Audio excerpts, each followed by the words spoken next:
ఇంటికి చేర్చెను. నా అంతరెతులనుండును భయము పుట్టుచున్నది. దేవా నన్ను మన్నించుము, నా బ్రతుకు మార్చుము. యేసుని చేతికి ఇక లొంగిపోదును. విశేషముగా రూపించుము నా శేష జీవితం.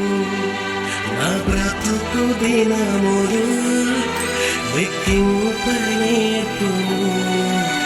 దేవా ఈ భూమిని వీడు గడియ నాకు చూపుము. ఇంకొంతకాలం ఆయుష్ పెంచుము. నా బ్రతుకు మార్చుకుందును